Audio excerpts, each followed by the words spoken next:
नमस्कार दोस्तों, आपका हमारे YouTube channel education for all में स्वागत है। जैसा कि मैं आप लोगों के लिए एनटीपीसी की तैयारियों के लिए रोज़ एक एक नए सेट क्वेश्चन पेपर सॉल्व करा रहा हूं।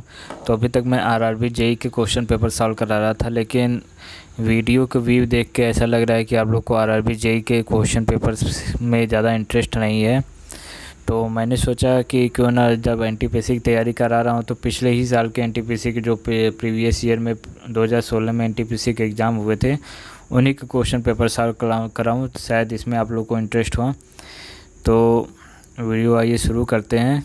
वीडियो शुरू करने से पहले मैं कहना चाहूँगा, अगर वीडियो आपको अच्छी लगे तो लाइक कीजिए, कमेंट कीजिए। अगर ख़राब लगे तो उसको डिसलाइक कीजिए, और जो भी आपको सही ना लगे या फिर आपको चाहिए कि आप मुझे मतलब मेरा पढ़ाने के जो स्टाइल है वो आपको सही नहीं लगे तो थोड़ा कमेंट कीजिए। इससे मेरा मनोबल बढ़ेगा और मैं हो सकूँगा तो अपने अंदर सुधार कर सकूँगा। तो आइए इसी के साथ स्टार्ट करते हैं वीडियो को। तो पहला क्वेश्चन आइए देखते हैं क्या है। होप है कि आप लोग को क्वेश्चन अच्छे से दिख रहा होगा, क्योंकि ये थोड़ा पीडीएफ थोड़ी अच्छी नहीं है, जो अच्छी क्वालिटी की नहीं है। तो अगर आपको 240 में ना दिख रहा हो तो 360 का कर लीजिएगा, जो यूट्यूब में सेटिंग में होता है। तो 360 पे देख लीजिएगा अगर 240 में ना दिख रहा हो तो आइए स्टार्ट करते हैं। तो पहला क्वेश्चन है, एक निश्चित धनराशि पर साधारण ब्याज की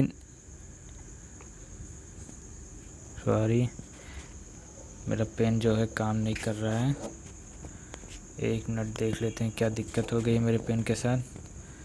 तो स्टार्ट करते हैं, देखते हैं अब चल रहा है। हाँ, चल रहा है। एक निश्चित धनराशि पर साधारण ब्याज की दर पर एक निश्चित ब्याज की दर से 2 वर्ष में 1200 रुपये हैं। उसी धनराशि का चक्रवृद्धि ब्याज साधारण ब्याज की दर से 2 वर्ष में 1290 रुपये मिलता है। मूलधन कितना होगा? एक चीज़ मैं और आपको बता देना चाहता हूँ कि मैं थोड़ा पढ़ाने के लिए धीमी स्पीड रखूँगा, ताकि जिन लोगों को कम समझ में आता हो उन लोगों के पास पर्याप्त समय हो क्वेश्चन को समझने के लिए।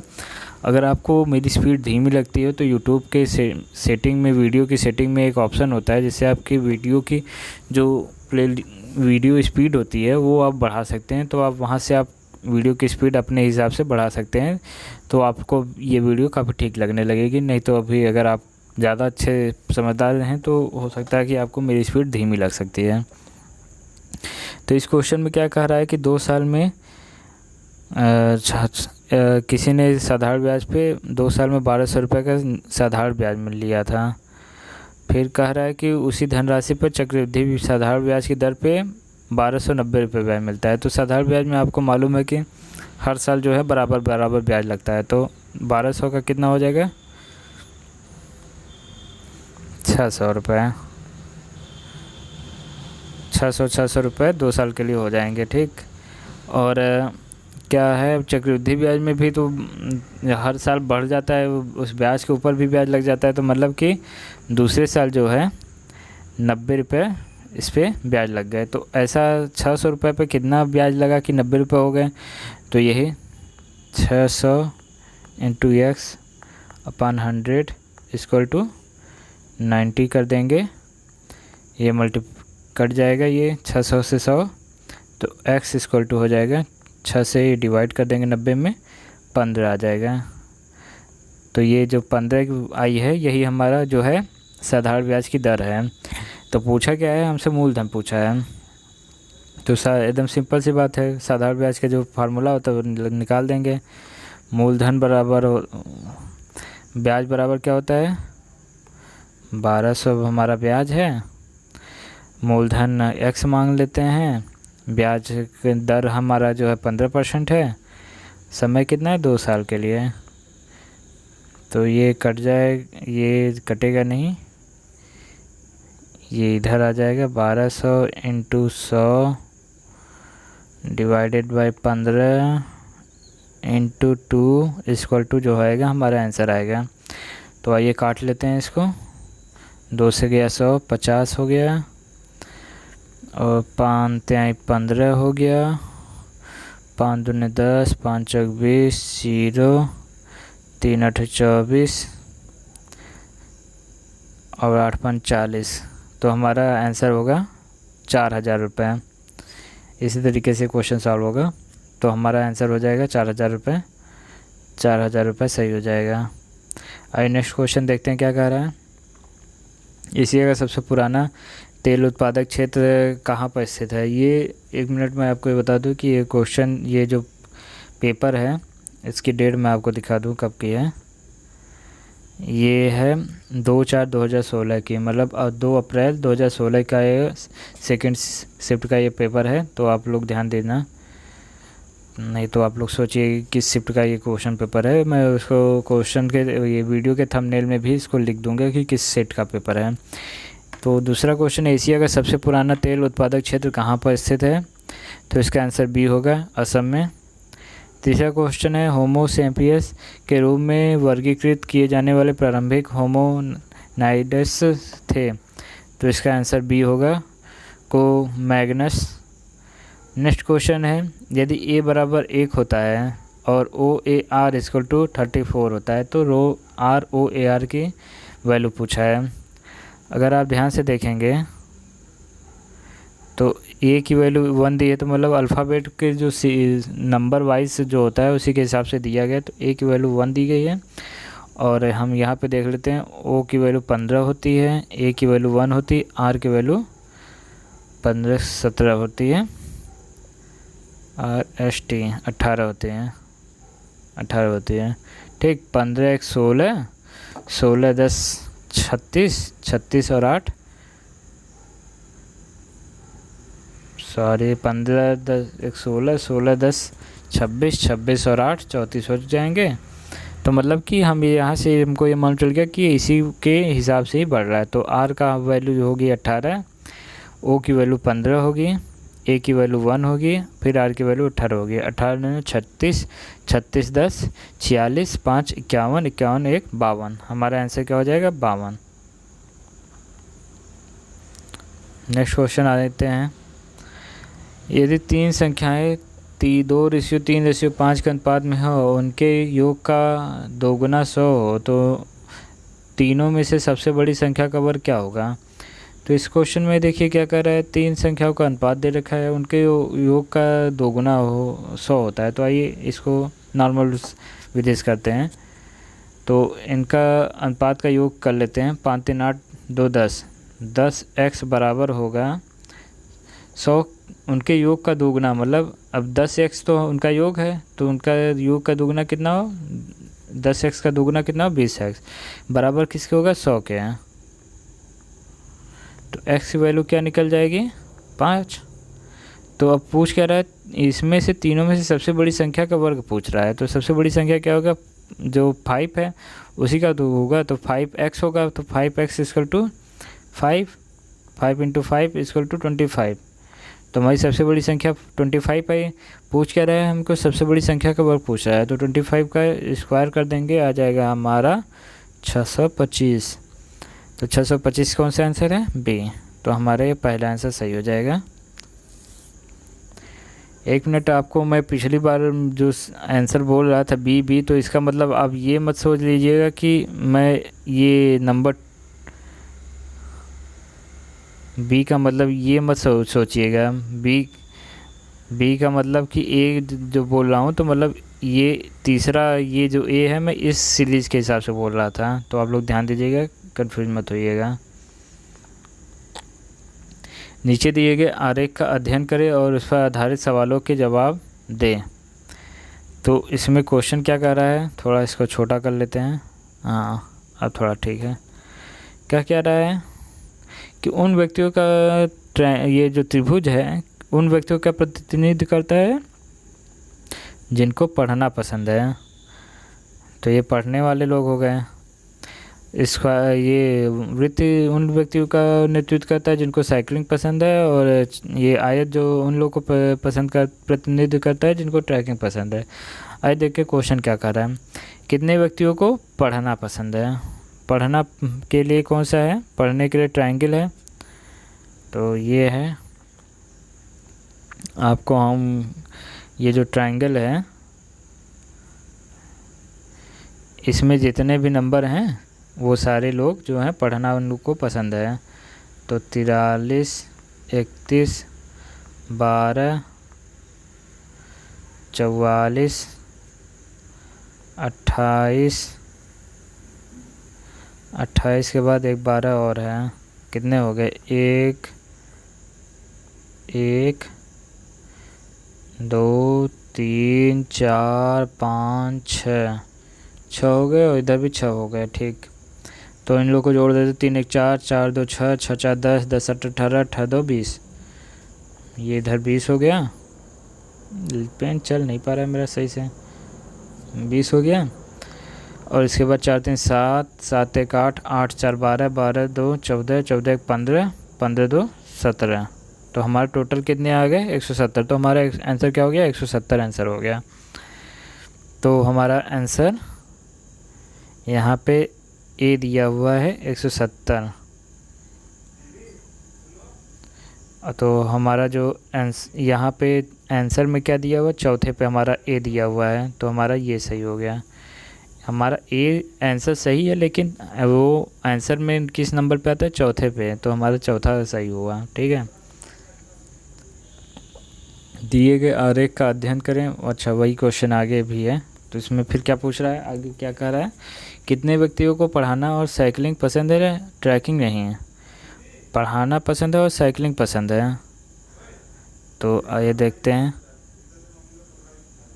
पढ़ाना पसंद है, पढ़ाना ट्रायंगल में है और साइकिलिंग पसंद भी है, लेकिन क्या पसंद नहीं? ट्रैकिंग नहीं पसंद है। ट्रैकिंग क्या है? आयत में है। तो कितने लोग हैं? 31 ही लोग तो हैं। ये देखिए, दोनों में जो कॉमन है, ये पढ़ाने वाले का हो गया, जो ट्रायंगल हो गया ये पढ़ाने वाले का हो गया, और ये जो स्क्वायर है और जो वृत्त है वो आपका साइकिलिंग का हो गया। तो दोनों में जो कॉमन है वो 31 ही तो है। तो देखते हैं आंसर में कहाँ है। हाँ, 31 आंसर है। 31 ए है आंसर, और ए जो है तीसरे नंबर पे दिया गया है, तो तीसरा जो है हमारा आंसर सही है, 31। फिर उसके बाद पूछ रहा है कि कितने व्यक्तियों को ट्रैकिंग और पढ़ना पसंद है, साइकिलिंग नहीं। आइए फिर देख लेते हैं क्या कह रहा है। ट्रैकिंग पसंद है, पढ़ना पसंद है, लेकिन साइकिलिंग पसंद नहीं है। तो ये दो चीज़ जो हैं वो हट जाएंगे, बाकी सब जुड़ जाएंगे। क्या है? 43, 12, 28, 44, केवल यही। 8 4 12, 12 2 14, 14 3 17। हासिल लगाया 1 4 1 5 5 2 7 7 1 8 8 4 12। तो हमारा कितना हो गया? सॉरी, क्वेश्चन क्या कर रहा है? 1 मिनट फिर से देखते हैं। ओहो, कॉमन चीज़ पूछ रहा है और मैं क्या निकाल रहा हूँ। कितने व्यक्तियों को ट्रैकिंग और पढ़ना पसंद है, साइकिलिंग नहीं। साइकिलिंग पसंद नहीं है, मतलब ये साइकिलिंग वाला जो है ये चीज़ आ गया। कॉमन पूछ रहा है, तो कॉमन क्या है? साइकिलिंग और ट्रैकिंग और पढ़ने में ये 28 जो है हमारा कॉमन है। 28 ही जो है हमारा कॉमन है, तो आंसर 28 होगा। तो आंसर 28 जो है डी है। डी हमारा सही है। डी कौन से पे सही है? पहले नंबर पे है, तो हमारा ये सही है। तो आइए नेक्स्ट क्वेश्चन पे देखते हैं क्या कर रहा है। नेक्स्ट क्वेश्चन क्या कर रहा है? निम्नलिखित कीटनाशकों में से किसका हानिकारक प्रभाव केरल के स्वास्थ्य मुद्दों का प्रचार करते समय मीडिया की नज़र में आए? तो ये ए नंबर है। एडोल्स फोन जो है ये बीमारी इसी के बारे में आया है, तो ये पुराना न्यूज़ हो चुका है, तो आपको करंट अफेयर्स से ही क्वेश्चन अब तैयार रखने चाहिए। आज नेक्स्ट क्वेश्चन देख लेते हैं क्या कर रहा है। 10वां क्वेश्चन। 6 साल पहले दो व्यक्ति पी क्यू और उसकी आयु का अनुपात 3:2 है। 4 साल बाद उनकी आयु का अनुपात 8:7 हो जाएगा, तो पी की आयु बताइए। तो 6 साल पहले इनका रेशियो 3:2 था। 6 साल पहले है, जान लीजिए। फिर क्या कर रहा है? 4 साल बाद 8:7 हो जाएगा। तो कितने साल हो गए? 6 साल पहले और 4 साल बाद, ये जो है डिफरेंस आया 10 साल बाद। और डिफरेंस कितने का है अनुपात में, 5 का। तो मतलब हमारा जो है 1 अनुपात बराबर हो गया 2 साल के बराबर। तो पूछ क्या रहा है हमसे, पी की आयु पूछ रहा है, करंट आयु पूछ रहा है। इसमें केवल कहा है कि पी की आयु कितनी होगी, लेकिन ये पूछ के आ रहा है करंट, मतलब इस समय कितनी आयु है। तो हम 6 साल पहले देख लेते क्या आयु थी। तो 1 अनुपात बराबर 2, तो 3 अनुपात बराबर क्या हो गया 6।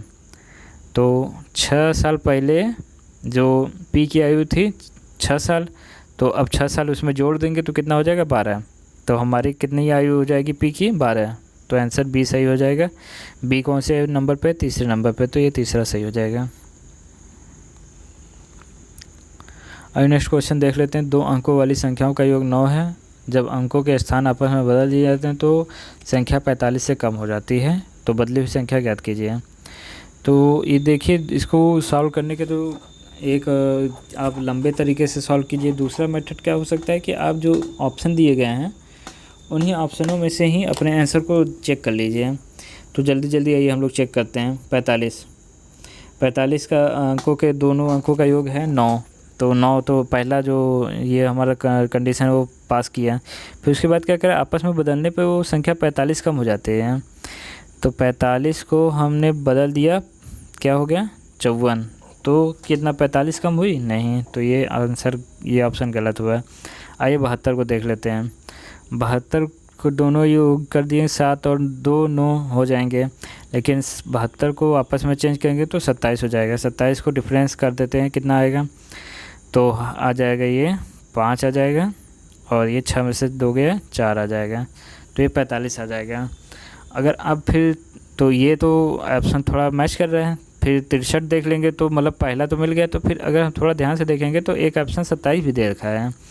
27 भी तो चेंज करेंगे तो वही आ जाएगा। लेकिन हमसे कह क्या रहा है, तो संख्या 45 कम होगी। तो मतलब 72 से जब चेंज करेंगे तो 45 कम होनी चाहिए। तो हमारा मतलब कि ऑप्शन बी ही सही होगा। लेकिन इसमें जो है एनटीपीसी ने डी ऑप्शन लगाया हुआ है। लेकिन आप लोग जब इस तरीके से क्वेश्चन सॉल्व कीजिएगा तो आप लोग ध्यान दीजिएगा कि क्या कह रहा है। 45 कम हो रहा है तो 45 तो 27 में जब चेंज होगा तो कम होगा नहीं, तो 45 बढ़ जाएगा 27 वाले अंक में।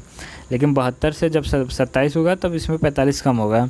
तो इसीलिए आंसर जो होगा बी सही होगा। भले रेलवे ने इसको डी दे रखा है, ये गलत आंसर दे रखा है।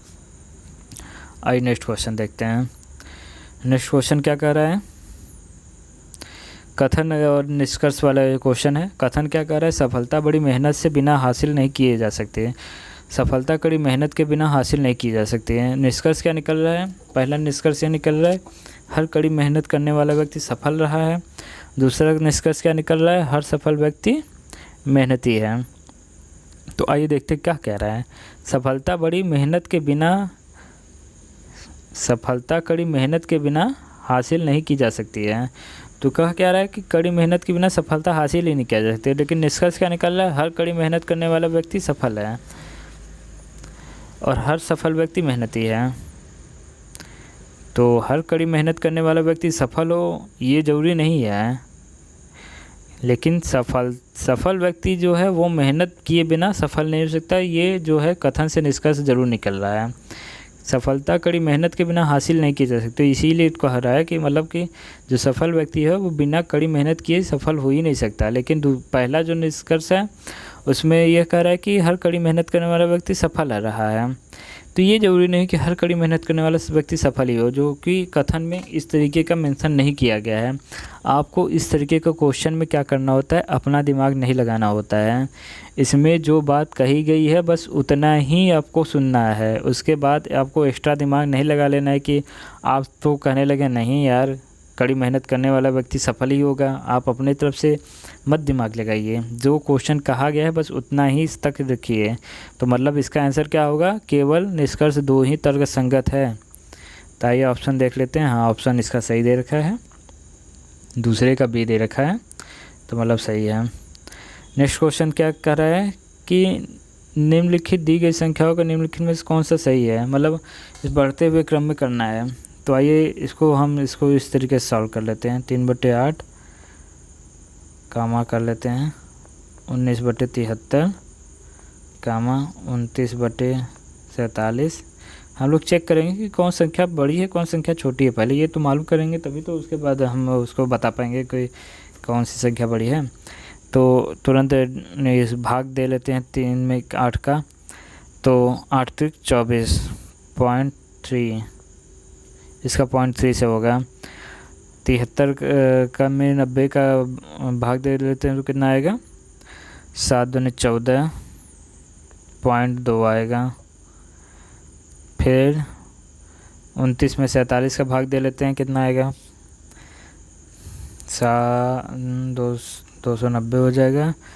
4 5 20, 4 6 24, करीब 0.6 तक जाएगा। फिर ये 17 का 39 में भाग दे देते तो कितना आएगा, 3 5 15, 3 6 18, ये करीब 0.5 में जाएगा। तो आप इससे आपको मालूम चल गया कि कौन की बड़ा है। तो सबसे छोटा कौन है, 0.2 वाला कौन सा नंबर है, 19/73। 19/73 सबसे पहले किस वाले संख्या में, आप देखेंगे बी में है एक तो, और एक तो डी में है, तो और सी में भी है। तो आइए 3 इसमें कॉमन मिल गया। चलिए आगे बढ़ते हैं। 0.3 उसके बाद हमारी बड़ी संख्या है। 3/8 किस में है, बी और सी में है। 3/8 3/8। फिर उसके बाद 0.5 117/29, 17/39 किस में है, केवल बी में। तो हमारा आंसर कौन सा हो गया, बी आंसर सही हो गया। तो आंसर देखिए, हाँ बी आंसर दे रखा है, तीसरा सही है। तो इसी तरीके से जल्दी से आपको सॉल्व करना है। फिर देखिए नेक्स्ट क्वेश्चन क्या है, निम्नलिखित में से कौन से यौगिक गुर्दे की पथरी का निर्माण करने वाले सर्वाधिक सामान्य यौगिक है। तो इसका आंसर होगा ए, कैल्शियम ऑक्जेलेट।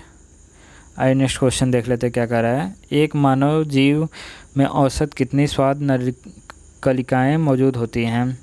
तो इसका आंसर होगा ए, 200 से 2000 से 8000 तक। आइए नेक्स्ट क्वेश्चन देख लेते क्या है। सफ़ेद रेगिस्तान भारत में निम्नलिखित राज्यों में से किसमें स्थित है। तो इसका ऑप्शन आंसर होगा ए, गुजरात में। आइए नेक्स्ट क्वेश्चन देख लेते हैं। एक नवजात शिशु के शरीर में कितनी हड्डियां होती हैं। तो इस सबको मालूम है कि इसका आंसर ये होगा 350 हड्डियां होती हैं नवजात शिशु में। और उसके बाद जैसे जैसे इंसान बड़ा होता है तो हड्डियाँ की संख्या कम होती जाती हैं। अब 18वां क्वेश्चन क्या कह रहा है, बहुलक निकालने के लिए कह रहा है।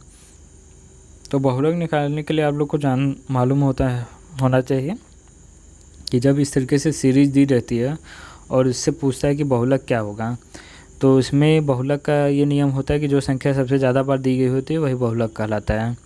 तो अगर हम ध्यान से देखेंगे तो 55 3 बार आया हुआ है, 1 2 3। और कोई संख्या 3 बार आई है, 52 देख लेते हैं, नहीं 52 तो एक ही बार आई है। तो इस तरीके से हम सब देख लेते हैं। 54 2 बार आई हुई है, लेकिन 3 बार कोई और संख्या नहीं आई हुई है। तो हमारा आंसर क्या हो जाएगा, 55 हमारा जो है सही हो जाएगा। तो आंसर टी सही दिया हुआ है, सी 55। आइए नेक्स्ट क्वेश्चन देखते क्या कर रहा है, क्या रहा है। एक मिनट, थोड़ा क्वेश्चन बड़ा कर देते हैं। क्या रहा है, 3470 को इस प्रकार 3 भागों में बांटिए कि पहले का आधा, दूसरे का 1/3 और तीसरे का 1/6 भाग आपस में बराबर हो। तो इसको आप 2 तरीके से सॉल्व कर सकते हैं, मतलब हर क्वेश्चन को भी आप 2 तरीके से सॉल्व कर सकते हैं। लेकिन इसमें क्या है कि इसको आप केवल ऑप्शन से ही सॉल्व कर सकते हैं। तो ऑप्शन से कभी कभी क्वेश्चन सॉल्व करने में ज़्यादा आसान होता है, ना कि उसको कन्वेंशनल तरीके से सॉल्व करना। तो अगर हम इसको कन्वेंशनल तरीके से सॉल्व करेंगे तो पहले एक्स वैक्स मांग के इसको सॉल्व करना पड़ेगा। इससे बढ़िया है कि हम ऑप्शन ही चेक कर लेते हैं। तो पहले कंडीशन क्या कर रहा है, पहले का आधा भाग। तो पहले ऑप्शन ए से स्टार्ट करते हैं। 700 का आधा 300 कितना हो जाएगा, 350। फिर क्या कर रहा है, दूसरे का 1/3 भाग। तो दूसरे का 1000 का 1/3 भाग कितना होगा, 333 हो जाएगा। तो ये दोनों 350 और 333 आपस में मैच नहीं कर रहे हैं, तो मतलब कि पहला ऑप्शन गलत हो गया। आइए बी ऑप्शन देख लेते हैं। बी ऑप्शन 340 का आधा कितना हो जाएगा, 2 एकम 2, 2 7 14 0, 170 हो जाएगा। और 1360 का 3 से डिवाइड कर लेते हैं तो कितना हो जाएगा, 3 चौक 12, 3 पचे 15 और 3 तिरका 9, तो ये भी बराबर नहीं हुआ। आइए सी ऑप्शन देख लेते हैं। 680 का एक आधा कितना हो जाएगा, 340 हो जाएगा। और 10 20 का 1020 का 3 भाग में डिवाइड कर देते हैं, 3 तिरका 9 और एक बचा 3 चौक 12, 340। तो पहले 2 ऑप्शन तो मैच कर लिए। फिर क्या कर रहा है, तीसरे भाग का छठा हिस्सा, तो 2040 का छठा हिस्सा, 36 का 18, 2 6 चौके 24, तो 340 ये भी आ गया। तो मतलब हमारा आंसर जो सी है सही हो गया। तो इस तरीके से हम थोड़ा इस तरीके से ऑप्शन से ही आंसर बड़ी आसानी से निकाल सकते हैं। तो देख लीजिए आंसर भी यहाँ रेलवे ने सी दे रखा है, सी। आई नेक्स्ट क्वेश्चन का क्या कर रहा है, प्रतीक ये जो गुणा भाग सब निकाल के ये 90 हम लोग को लाना है इसमें यूज करके। तो आइए पहले ऑप्शन से देख लेते हैं। 27 × 3, 7 3 21, 3 दूनी 6, 2 9, 91 तो हो गया ये, सॉरी 3 दूनी 6, 2 8, 81 तो हो गया ये। अब क्या कर रहा है, -3 कर देंगे तो कितना हो जाएगा, 81 में -3 कर देंगे तो हमारा 78 हो जाएगा। फिर भाग तो होगा नहीं, अगर ये भाग 78 में 10 का भाग करेंगे तो 90 आएगा नहीं। तो ऑप्शन हम दो बी देख लेते हैं। तो बी में पहले ही दे रखा है, प्लस दे रखा है, तो ये तो कतई नहीं हो पाएगा कि ये 90 पूरा करवा पाए प्लस से साइन से। तो हमको जो अगर कोई पूरा करवा पाएगा तो यहाँ अगर मल्टीप्लाई रहेगा तभी हम 90 के आसपास पहुँच पाएंगे। तो हम सीधे डी में आ जाते हैं, सी को भी छोड़ देते हैं। तो हम सीधे डी ऑप्शन में आते हैं और फिर यहाँ पे अपने कंडीशन को पहले चेक कराते हैं। अगर नहीं चेक होता है तो फिर हम हो सकता है प्लस वाले में जाएँ पहले, लेकिन हमको मल्टीप्लाई से ही चेक कर लेना है। तो 27 में 3 का मल्टीप्लाई कर लिए तो 81 हो गया। फिर अगर प्लस साइन लगा देते हैं, यहाँ पे हम प्लस साइन लगाते हैं तो 81 में 19 जोड़ देते हैं तो हमारा कितना आ जाएगा, 100 हो जाएगा। फिर क्या लगा देते हैं, या माइनस साइन लगा देते हैं। तो 100 में हम 10 घटा देंगे तो कितना आ जाएगा, हमारा 90 आ जाएगा। तो हमारा जो है डी ऑप्शन सही हो गया। तो इस तरीके से हमको टाइम बचाना है और इसी तरीके से थोड़ा हमको अपना दिमाग लगा के टाइम बचाने की कोशिश करनी चाहिए। तो ऑप्शन डी सही हो जाएगा। आइए नेक्स्ट क्वेश्चन देखते हैं क्या कह रहा है। निम्नलिखित में से कौन सा एक वर्ड प्रोसेसर का उदाहरण नहीं है। तो आप लोग अगर कंप्यूटर चलाते होंगे तो एक हर कंपनी का एक वर्ड पैड होता है, तो उसी का पूछ रहा है कि कौन सा उदाहरण नहीं है। तो IBM का जो वर्ड होता है लोटस सिम्फनी होता है, माइक्रोसॉफ्ट का वर्ड होता है, गूगल का डॉक्स होता है, और माइक्रोसॉफ्ट एक्सेल जो है वो वर्ड पैड नहीं होता है, कुछ और ही होता है, इसमें एक्सेल सीट भरी जाती है। तो हमारा जो है आंसर डी सही हो जाएगा, आंसर डी ही हमारा वर्ड नहीं होता है। नेक्स्ट क्वेश्चन क्या करें, किंग जॉर्ज प्रथम और क्वीन मैरी की यात्रा किस में सन 1911 में भारत का कौन सा लोकप्रिय पर्यटन स्थल बनाया गया। तो गेटवे ऑफ इंडिया बनाया गया था, आंसर बी। आप लोग को मालूम होना चाहिए गेटवे ऑफ इंडिया कहाँ है, कहाँ है, मुंबई में है, सॉरी कंफ्यूजन है मुझे, शायद मुंबई में नहीं है ये। इंडिया गेट जो है दिल्ली में है, गेटवे ऑफ इंडिया मुंबई में सही, हाँ मुंबई में ही है, बी। आज नेक्स्ट क्वेश्चन देख लेते हैं, क्वेश्चन नंबर 23। 50 क्या कह रहा है कि 50 + 0.5 × 20, इसको भाग देना है 0.7 से, तो हमको आंसर निकालना है। तो पहले हम मल्टीप्लाई कर लेते हैं। तो 20 में 0.5 किए तो 10 आ गया, 10 को 50 में जोड़ दिए तो कितना आ गया, 60। 60 से 7 में भाग 0.7 से भाग दिए तो पॉइंट हटा के यहाँ 600 कर दिए, 1 0 बढ़ा दिए। तो आइए डिवाइड कर देते हैं। 7 49 7 8 56, हासिल 4 शेष बचा, तो 7 5 35, तो 85 कुछ आएगा। तो हम अगर और भी चाहते तो हम अभी और भाग दे सकते, लेकिन हम लोग को क्या करना, हम लोग को स्मार्ट वर्क करना है। हार्ड वर्क तो हर कोई करता है, हम लोग को स्मार्ट वर्क करना है। तो अब हम लोग आंसर से सीधे मैच करना स्टार्ट कर देंगे। तो हम लोग देखेंगे कि सी हमारा जो है मैच कर रहा है, तो सीधे हम सी आंसर टिक करके आगे बढ़ जाएंगे। हमको पूरी कोई ज़रूरत नहीं कि हम पूरा उसको डिवाइड ही करें। आइए नेक्स्ट क्वेश्चन देखते हैं क्या कर रहा है।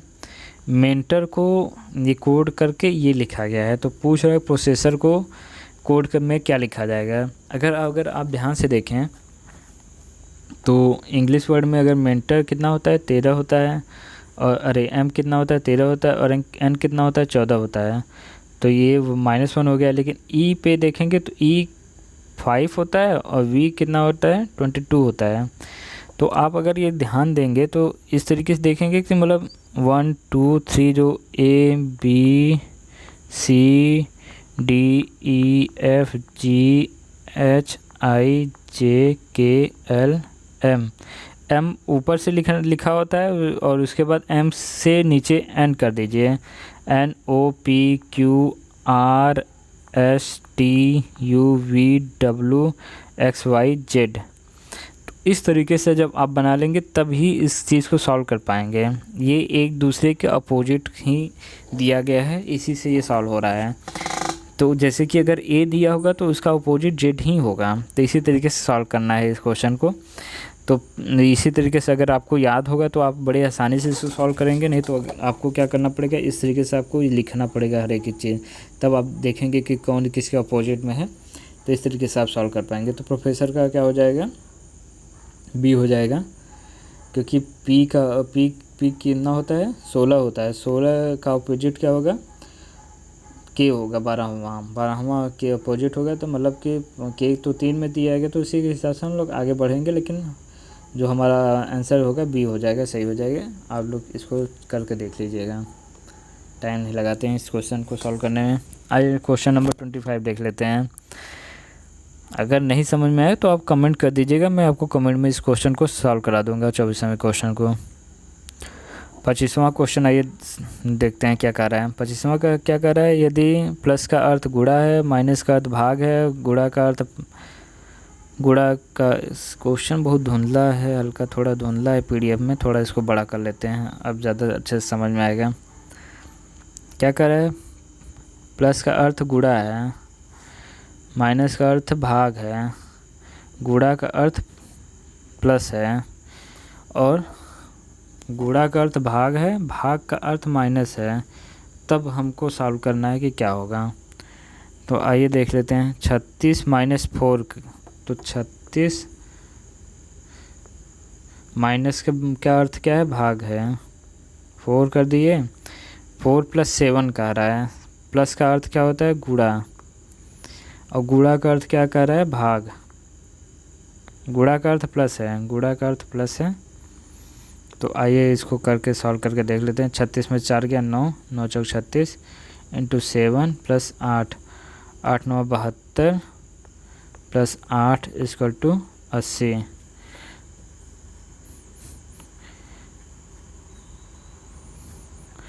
कुछ तो हम लोगों ने यहाँ पे गड़बड़ कर दिया है। गुणा का अर्थ जो है, भाग का अर्थ माइनस है, गुणा का अर्थ जो है प्लस है,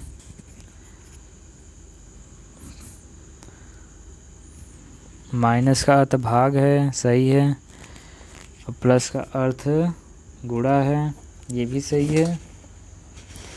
गुणा का अर्थ क्या है, प्लस है। 9 8 72, ओह सॉरी 9 7 63 होगा, सॉरी 9 7 63 होगा, थोड़ा सा मिस्टेक हो गया। तो 9 7 63 हो जाएगा, प्लस 8 हो जाएगा, तो हमारा क्या हो जाएगा, 71 हो जाएगा, हमारा आंसर हो जाएगा। तो 71 कौन सा है, बी आंसर सही है। तो हमारा बी आंसर सही हो जाएगा। 26वां क्वेश्चन क्या कह रहा है, मुगल साम्राज्य की स्थापना किसके द्वारा की गई। तो आप सबको मालूम है बाबर के द्वारा की गई, आंसर ए सही होगा। पहली जोड़ी में से दिए गए शब्दों के समान विकल्पों में संबंधित जोड़ी चुनें। तो कहा क्या रहा है, सोल्जर आर्मी होता है, तो सोल्जर किसी संबंध, एक टुकड़ी मतलब एक पूरी जोड़ी बनती है तो क्या हो जाती है, वो आर्मी बन जाती है। इसी तरीके म्यूजिशियन का जो एक पूरा समूह होता है उसको हम क्या कहते हैं, बैंड कहते हैं। उनका एक बैंड होता है, जैसे कि आप लोग फेमस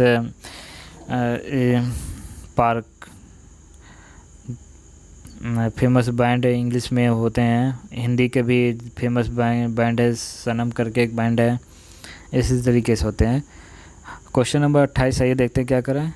हीलियोसेंट्रिज्म को सपोर्ट करने के कारण किस खगोलशास्त्री को उसके घर में नज़रबंद किया गया था? तो आंसर इसका बी होगा, गैलीलियो को। नेक्स्ट क्वेश्चन आइए देखते हैं क्या करा है। तो 29वां 1981 में इसरो द्वारा प्रक्षेपित भारत के पहले जियो स्टेशनरी उपग्रह का नाम क्या है? बी है एप्पल। आइए नेक्स्ट क्वेश्चन देखते हैं क्या कर रहा है। भारतीय संविधान के अनुच्छेद 21(a) में निम्नलिखित में से किस अधिनियम का उल्लेख किया गया है? तो आपको मालूम है कि ये संशोधन के द्वारा इसको संविधान में जोड़ा गया था 21(a) को। तो इसमें क्या कहा गया था? शिक्षा का अधिकार हर 0 साल से 18 साल के 6 साल से 18 साल के सब बच्चों को शिक्षा का अधिकार है। उससे पहले वाले भी बच्चों को अधिकार है 6 साल से, लेकिन वो उनके लिए अलग स्कूल बना है। किस भारतीय ने 2014 में शांति के लिए नोबेल पुरस्कार जीता था? कैलाश सत्यार्थी। अब नए को जो नोबेल पुरस्कार से मिले होंगे उनको आपको तैयार करके रखना है। आइए नेक्स्ट क्वेश्चन देख लेते हैं क्या कह रहा है। 32वां क्वेश्चन क्या कह रहा है कि निम्नलिखित में से कौन सा असत्य है? ध्वनि तरंगे हैं, तरंगे हैं, प्रेशर दाब तरंगे हैं, दर्द तरंगे हैं, यांत्रिक तरंगे हैं। ये तीनों तो हो सकते हैं, लेकिन विद्युत चुंबकीय तरंगे नहीं हो सकती हैं। तो इसका आंसर सी हो जाएगा। आइए नेक्स्ट क्वेश्चन करते हैं। थोड़ा धुंधला है, इसको बड़ा कर लेते हैं ताकि आप लोग को अच्छे से दिख सके। कथन क्या कह रहा है? कथन और निष्कर्ष वाले हैं। कुछ फल सब्जी हैं, तो इस तरीके से बना लेते हैं।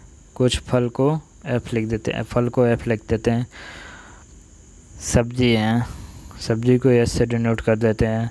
सभी सब्जियां क्या हैं? पौधे हैं, तो सभी सब्जियां क्या हैं? पौधे। इस तरीके से बना लेते हैं। तो इस तरीके से हमारा डायग्राम बन गया। अब निष्कर्ष क्या कर रहा है? कुछ पौधे सब्जियां हैं, कुछ पौधे ये सब्जियां हैं। तो ये पहला निष्कर्ष सही निकल गया। कुछ पौधे सब्जियां हैं क्या? हाँ सही बात है, ये जो सब्जियां हैं कुछ पौधे तो सब्जी होंगे ही। फिर क्या कर रहा है? दूसरा का क्या कर रहा है? कुछ फल पौधे हैं, कुछ फल पौधे हैं। तो ये देखिए, ये तो थोड़ा सा कॉमन जो है, सब्जी जो है कॉमन हुआ है फल से, तो वही पार्ट तो पौधे का भी है। तो मतलब ये जो कॉमन है, तो मतलब ये जो है पौधे भी तो कुछ फल ही हैं। तो निष्कर्ष 2 भी सही है। तो इस तरीके से हमारा क्या हो गया? सी। पहला और दूसरा दोनों तर्कसंगत है, तो दोनों निष्कर्ष हमारे सही हैं। तो सी आंसर सही हो गया। आइए नेक्स्ट क्वेश्चन देख लेते हैं। एक लाइट बल्ब का फिलामेंट किससे बना होता है? तो टंगस्टन से बना होता है, सबको मालूम है, आंसर सी। यदि R R019 11 से विभाजित होता है तो सबसे छोटी प्राकृतिक संख्या R का मान पूछा है। तो यहाँ हमसे R की वैल्यू पूछ रही है। इसको 2 तरीके से आप सॉल्व कर सकते हैं। या तो पहले हर एक ऑप्शन को आप यहाँ पर रख के 11 से विभाजित कीजिए, फिर देखिए कि कौन सी संख्या 11 से विभाजित हो रही है। या तो आप दूसरा तरीका कर सकते हैं, जो कि है 11 से विभाजित होने वाली संख्याओं का नियम। तो उस नियम के हिसाब से आपको क्वेश्चन सॉल्व कर देना है। तो इस तरीके से आप क्वेश्चन सॉल्व करेंगे तो इसका आंसर डी हो जाएगा। R की वैल्यू 8 आएगी।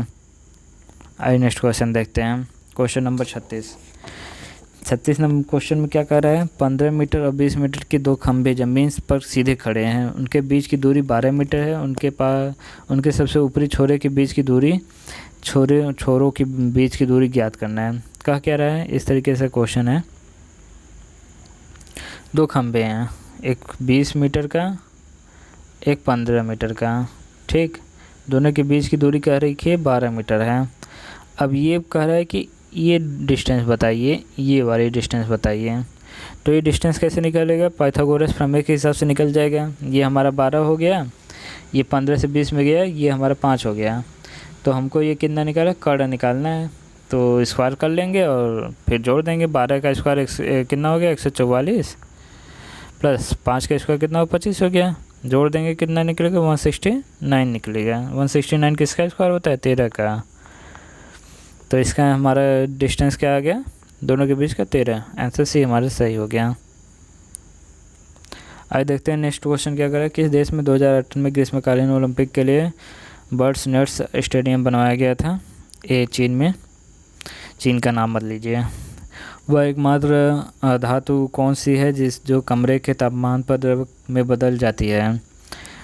तो डी है गैलीलियम, सॉरी बी है ब्रोमीन। आज नेक्स्ट क्वेश्चन देख लेते हैं, थोड़ा बड़ा क्वेश्चन है ये, इसको समझाने में थोड़ा आपको टाइम लग सकता है। तो क्वेश्चन पहले पढ़ लेते हैं पूरा, क्या कह रहा है। एक मंजिल में दो व्यक्ति, दो पंक्तियों में 6 फ्लैट हैं। क्या कह रहा है, एक मंजिल में 2 पंक्ति हैं, उसमें 6 फ्लैट हैं। इसमें से 3 उत्तर की ओर देख रहे हैं और 3 क्या दक्षिण की ओर हैं। फ्लैट में कौन कौन रह रहे हैं? अरुण, विजयज्योत, चित्रा, डरेक, इवान और फातिमा के बीच आवंटित किए गए, मतलब इन लोगों के बीच बांटे गए हैं। विजयज्योत को उत्तर का फ्लैट मिला है। तो आइए अब इसको थोड़ा बना लेते हैं, डायग्राम बना लेते हैं। लेकिन डायग्राम तो बनाने लेकिन क्वेश्चन देख लेते हैं ना, क्योंकि हमारे पास जो है जो साइज़ है उसके हिसाब से अगर हम डायग्राम बना देंगे तो फिर क्वेश्चन नहीं पढ़ पाएंगे। तो पहले क्वेश्चन पढ़ लेते क्या कर रहा है। आइए डायग्राम भी बना देते हैं। किस तरीके से इसको सॉल्व करें। हाँ, अब इसमें अब समझ में आ जाएगा। हाँ, तो पहला क्या कंडीशन कर रहा है, विश्वज्योति को उत्तर में फ्लैट मिला है। तो ये हमारी मंजिल हो गई, ठीक। एक उत्तर की तरफ ये है और ये दक्षिण, ठीक। तो आइए बनाते हैं। पहला कंडीशन क्या कर रहा है, विश्वज्योत को उत्तर की फ्लैट मिला है। तो विश्वज्योत को हम वी से डिनोट कर लेते हैं, ठीक है। उसको उत्तर की तरफ फ्लैट मिलता है, वह डरेक के बगल में नहीं है, मतलब कि इसके डरेक इसके यहाँ पे तो नहीं हो सकता है। तो कहाँ पे हो सकता है? यहाँ पे भी हो सकता है और यहाँ पे भी हो सकता है डरेक। तो आइए नेक्स्ट क्वेश्चन ऑप्शन मतलब करते हैं क्या है। डरेक के बगल में नहीं है। डरेक और फातिमा को तिरछे विपरीत फ्लैट मिलते हैं। जब डरेक उत्तर में है और दक्षिण में है तो फातिमा कहाँ पे होगी? फातिमा यहाँ पे होगी कहीं, ठीक। क्योंकि तिरछा मिला है, उसके विपरीत तो मिल नहीं सकता है। वह डरेक के बगल में नहीं है। और इसके बाद डरेक और फातिमा को तिरछा फ्लैट मिलता है। चित्रा फातिमा के बगल में है। यहाँ पे चित्रा हो गई, चित्रा फातिमा के बगल में है और दक्षिण की ओर फ्लैट मिलता है। सॉरी, ये यहाँ पे चित्रा यहाँ पे और दक्षिण की ओर फ्लैट मिलता है। तो इवान को उत्तर का फ्लैट मिलता है। तो इवान ये है, ठीक है। इसको हम ई से डिनोट कर लेते हैं इवान को। तो आइए अब क्वेश्चन क्या कर रहा है, वास्तव में निम्नलिखित में से जो निम्नलिखित जोड़ी में से कौन एक दूसरे के विपरीत में है? तो पहला ऑप्शन क्या है, डरेक और इवान। डरेक और इवान दोनों एक दूसरे के विपरीत नहीं है। डरेक ये हमारे हो गए और इवान ये हो गए हमारे, तो दोनों एक दूसरे के विपरीत नहीं है।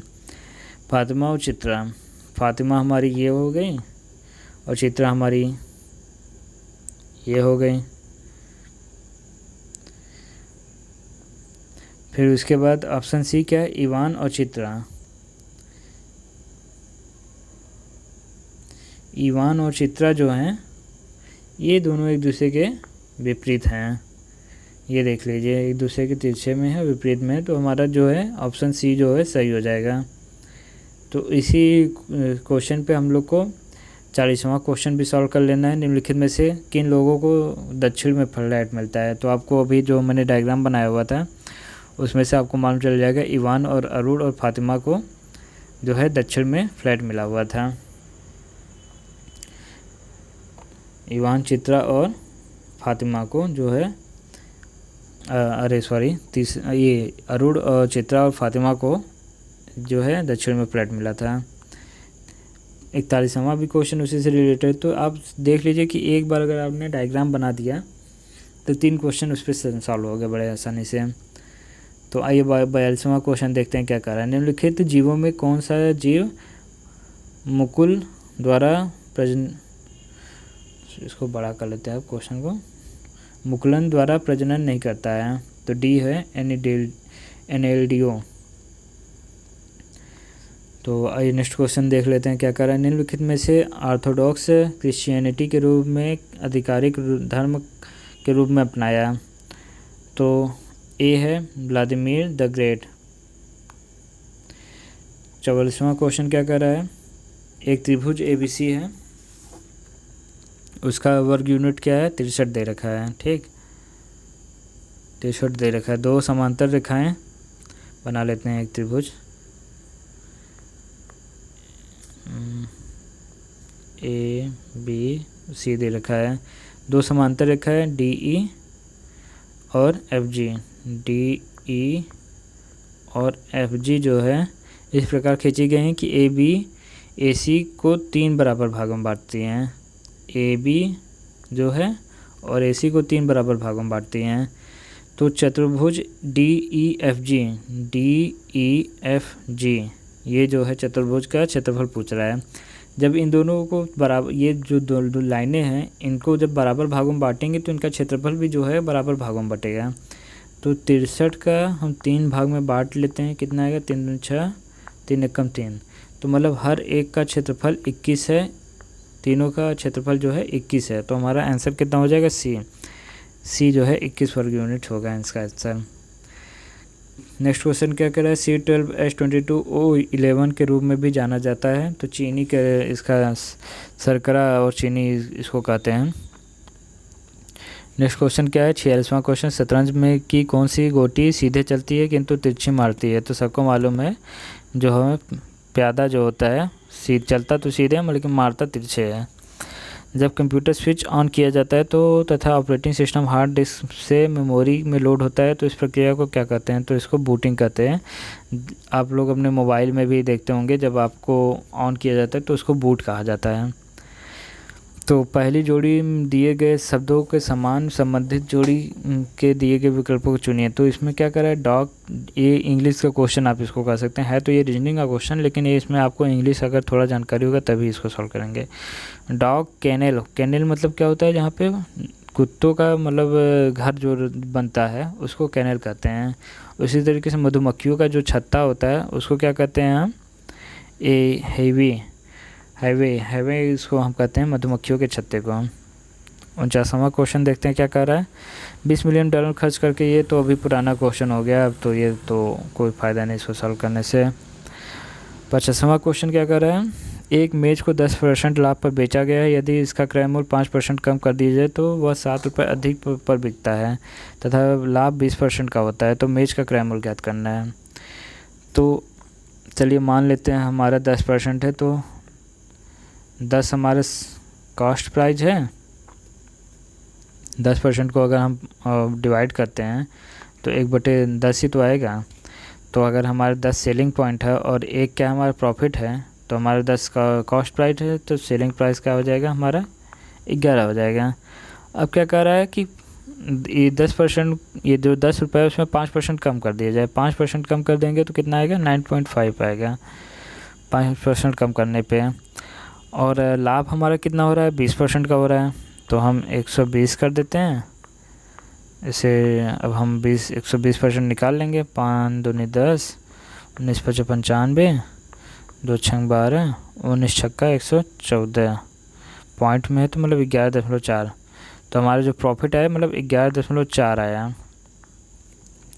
अब 11.4 क्या है। अब क्या रहा है कि हाँ 7 रुपये हमको बढ़ाने पे जो है ये प्रॉफिट आ रहा है। तो जो 0.4 है वो हो गया 7 रुपये के बराबर।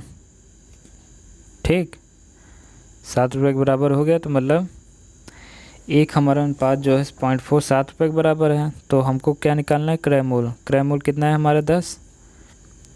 तो 1 बराबर हो गया 7/4 0.4 × 10। 0.4 को हम